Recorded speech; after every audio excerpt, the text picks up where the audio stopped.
चलिए, तैयार हो गए आप लोग? गुड। चलिए, तो हम लोग आज कुछ कोशिश करते हैं कि आज सबसे पहले हम सिलेबस के बारे में जान लेते हैं कि हमारे बीएससी थर्ड ईयर में हमारे जो सिलेबस में क्या क्या चीज़ें हैं, ठीक है, इसके बारे में हम जानते हैं। हमारे सब्जेक्ट कौन सा पढ़ना पड़ेगा, ठीक है, उस सब्जेक्ट में कितने यूनिट्स होते हैं और उन यूनिट्स के अंतर्गत हमें कौन कौन से टॉपिक्स के बारे में पढ़ना पड़ेगा। तो इस संबंध में हम कोशिश करते हैं कि पहले सिलेबस के बारे में हम डिस्कस कर लेते हैं, ठीक है। तो हमारा क्या है कि पेपर का नाम हमारा क्या, जो हमारा मेजर फर्स्ट का जो हमारा पेपर हमको पढ़ना है, उसमें पेपर का नाम है क्या हमारा, प्लांट मेटाबॉलिज्म एंड फिजियोलॉजी, ठीक है। ये हमारा प्लांट पेपर का नाम है। इसके अंतर्गत हमें ये जानना है कि पौधा जो है इन्वायरमेंट में अपने आप को एग्जिस्ट करने के लिए कौन कौन सी ऐसी क्रियाएं करता है जिससे वो इन्वायरमेंट में अभी तक अपने आप को सर्वाइव कर पा रहा है, ठीक है। तो इसमें हमें ये जानना है कि हमारे इसके अंतर्गत 5 यूनिट्स होंगे, ठीक है। 5 यूनिट्स में हमें जानना है कि हमारा किन किन टॉपिक्स को हमें पढ़ना है, तो इसके बारे में हमें थोड़ा सा समझना है। सबसे पहले यूनिट में हमको यही पढ़ना है कि प्लांट वाटर रिलेशनशिप, ठीक है, मतलब पानी और जो पादप का किस प्रकार से संबंध होता है और पौधा जो है पानी को कौन सी मैकेनिज्म के थ्रू पानी का सॉइल सरफेस से लेकर के या सॉइल से किस प्रकार से उसको अवशोषित करता है, इसके बारे में हमें जानना है, ठीक है। तो हमारा पहला यूनिट में जो होगा, तो जैसे मैंने कहा था आपको, तो पहला यूनिट में जैसे मैंने ये एक सिलेबस के बारे में आपको बताया है कि हमारे पहले यूनिट्स में किन किन चीजों को हमें पढ़ना है, तो मैंने लिखा हुआ कि डिस्कस अबाउट सिलेबस, ठीक है। तो पहले यूनिट में हमें क्या क्या जानना है, जैसे मैंने कहा कि ये मैंने एक प्लांट्स बनाया हुआ है, ठीक है। इस प्लांट्स में हमने देखा कि मैंने ये सॉइल सरफेस है हमारा, और हमारा ये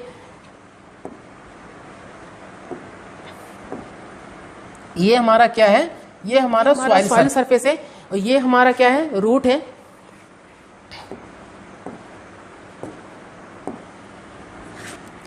ठीक है। ये हमारा रूट सिस्टम है, और रूट सिस्टम के नीचे साइड देखा है कि कुछ पतली पतली एक धागे के समान मैंने कुछ स्ट्रक्चर्स में बनाए हुए हैं, इसको बोलते हैं हम रूट हेयर्स। तो पानी का जो एब्जॉर्प्शन होता है प्लांट्स के द्वारा किसके माध्यम से होता है, रूट हेयर्स के माध्यम से होता है। अभी इंटरनल स्ट्रक्चर जब हम इसके बारे में बात करेंगे, ठीक है, तब इसके बारे में थोड़ा और डिटेल से बात करेंगे कि ये किस प्रकार से सॉइल का कौन से ऐसे सेल होते हैं जो पर्टिकुलर वाटर एब्जॉर्प्शन के लिए रिस्पॉन्सिबल होते हैं, इस संबंध में हम बात करेंगे, ठीक है। वो क्या है हमारा प्लांट वाटर रिलेशनशिप, ठीक है, मतलब पानी और पादप का किस प्रकार से हमारा जो संबंध होता है, ठीक है, उसके बारे में हमें थोड़ा डिटेल में पढ़ेंगे।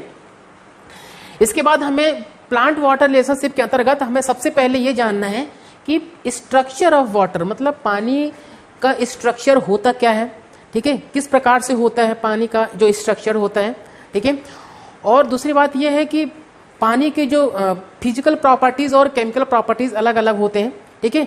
तो फिजिकल प्रॉपर्टीज क्या हो सकते हैं, उसके केमिकल प्रॉपर्टीज क्या होते हैं, ठीक है, इसके बारे में हमें डिटेल्स में जानना है, ठीक है।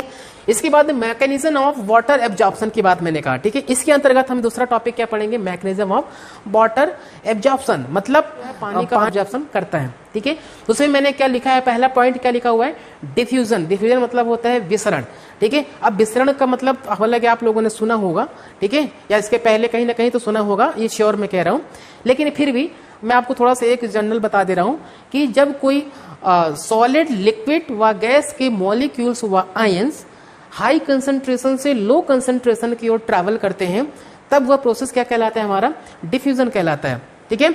अब जैसे डिफ्यूजन संबंधित हम थोड़ा और डिटेल में बात करेंगे, अभी मैं थोड़ा सिलेबस से जस्ट हमारा उस संबंधित में थोड़ा सा अपन बात कर रहे हैं, ठीक है। दूसरा मैंने क्या कहा, ऑस्मोसिस। ऑस्मोसिस मतलब होता है परासरण, ठीक है। परासरण में भी यही सेम चीजें होती हैं, बस उसमें एक चीज थोड़ा सा अंतर होता है कि दो कोशिकाओं के बीच में एक ट्रांसपेरेंट एक मेम्ब्रेन होती है, उस मेम्ब्रेन से वाटर का मॉलिक्यूल्स हाई कंसंट्रेशन से लो कंसंट्रेशन की ओर ट्रैवल करता है, तब वो प्रोसेस क्या कहलाता है, हमारा ऑस्मोसिस कहलाता है। एडजेसेंट ऑफ सैप उसी प्रकार से होता है, उस हम क्या है, उसको हम बोलते हैं रसारोहण। पानी का जब रूट हेयर्स के माध्यम से पौधा क्या करता है, उसको एब्जॉर्व करता है, तो ये ऑब्जर्व करने के बाद कहाँ पहुंचाता है उसको, धीरे धीरे करके ये धीरे धीरे करके कहाँ पहुंचा, इसको पत्ती के अंदर पहुंचा देता है, यहाँ पे, ठीक है। और यहाँ पे जो होते हैं बहुत सारे मॉलिक्यूल्स होते हैं, कौन से मॉलिक्यूल्स, क्लोरोफिल के मॉलिक्यूल्स होते हैं। उस क्लोरोफिल के मॉलिक्यूल्स के माध्यम से पौधा क्या करता है, फोटोसिंथेसिस करता है, अपना भोजन का निर्माण करता है, ठीक है। और जब भोजन निर्माण कर लेगा और वहां से फिर पूरे पौधों के विभिन्न भागों में वो जो भोज्य पदार्थ होता है वो पहुंचता है। ठीक है, ठीक है। इसके बाद हम एब्जॉर्प्शन की बात करते हैं। एब्जॉर्प्शन क्या, अवशोषण किस किस प्रकार से कर सकता है पौधे, इसके बारे में भी जानना है। ठीक है, तो जब हम एब्जॉर्प्शन की बात करते हैं तो बेसिकली ये 2 प्रकार से कर सकता है। ठीक है, कौन कौन सा, 2 प्रकार से कर सकता है। कौन कौन सा, एक होता है आपके एक्टिव, एक दूसरा होता है पैसिव। ठीक है, एक्टिव एब्जॉर्प्शन और पैसिव एब्जॉर्प्शन। ठीक है, तो एक्टिव एब्जॉर्प्शन में कैसा होता है, पैसिव एब्जॉर्प्शन में क्या होता है, तो थोड़ा सा इसके हम डिटेल में बात करेंगे अभी मैं, क्योंकि हम सिलेबस के बारे में डिस्कशन कर रहे हैं। इसके बाद होता है एम्बिबिशन, उसको बोलते हैं हम अंतः श्वसन कहते हैं हिंदी में। ठीक है, इसके बाद क्या होता है हमारा गटेशन। गटेशन मतलब होता है बिंदु स्त्राव, जैसे जब किसी पौधे को अचानक से चोट लग जाती है तो पौधे से एक्सेस अमाउंट में वाटर का बाहर निकलना। ठीक है, ये क्या कहलाता है, हमारा गटेशन कहलाता है। तो ये इस प्रकार से हमारा फर्स्ट यूनिट में इन टॉपिक्स को अच्छे से हमको स्टडी करना है और हमें समझना है कि एक्चुअली में हमें किस किस प्रकार से चीजें होती हैं। ठीक है, इसी प्रकार से जब हम सेकेंड यूनिट जाते हैं, ठीक है, ये आपकी क्या है, ये पूरी पानी है, यहाँ पे ये पूरे पानी है। ठीक है, ये हमारा पानी है। तो इस पानी में बहुत सारे जो न्यूट्रिएंट्स होते हैं ना वो घुले हुए होते हैं।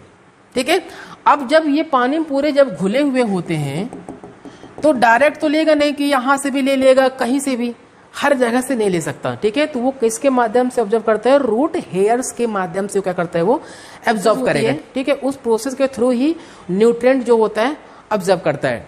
क्लियर। अब ये जो न्यूट्रिएंट्स होते हैं पौधों के लिए 2 प्रकार से सॉइल में पाए जाते हैं। एक होता है जो हमारे मैक्रो मॉलिक्यूल्स होते हैं, ये जो होते हैं ये भी सॉइल में, सॉइल वाटर में घुले हुए होते हैं। ठीक है, उसी प्रकार से हमारा जो हमारा माइक्रो न्यूट्रिएंट्स भी होते हैं, तो माइक्रो न्यूट्रिएंट्स भी कितने होते हैं, 6 होते हैं, और ये सबके सब कहाँ होते हैं, घुले हुए होते हैं। ठीक है, ये तो हो गया on the basis of structures के आधार पर। ठीक है, अगर इन्हीं माइक्रो न्यूट्रिएंट्स को हम उनकी नेसेसिटी के आधार पर अगर हम बात करते हैं तो 2 प्रकार के हो सकते हैं। एक होता है एसेंशियल माइक्रो न्यूट्रिएंट्स और दूसरा होता है नॉन एसेंशियल। ठीक है, तो इस प्रकार से ये हमारा पहुंच गया पत्ते में, हमारे पानी पहुंच गया यहाँ पे। ठीक है, अब ये पानी का मॉलिक्यूल से पहुंच गया भाई, अब क्या होगा, अब होगा यहाँ पे क्या, हमारा फोटोसिंथेसिस। अब जब फोटोसिंथेसिस की हम बात करते हैं तो फोटोसिंथेसिस में होता क्या है, तो हमारा सपोज दैट क्या है, हमारा ये हमारा एक सन है। ठीक है, ये सन है। अब सन से क्या पहुंच रहा है, यहां से ये हमारा क्या है, रेज आ रही है, इसको बोलते हैं हम सनलाइट। क्या है, ये हमारा सनलाइट है। ठीक है, अब जब सनलाइट पहुंचा और तो पत्ती में ऑलरेडी कौन से मॉलिक्यूल्स मैंने कहा था आपको, उसको बोलते हैं हम क्लोरोफिल के मॉलिक्यूल।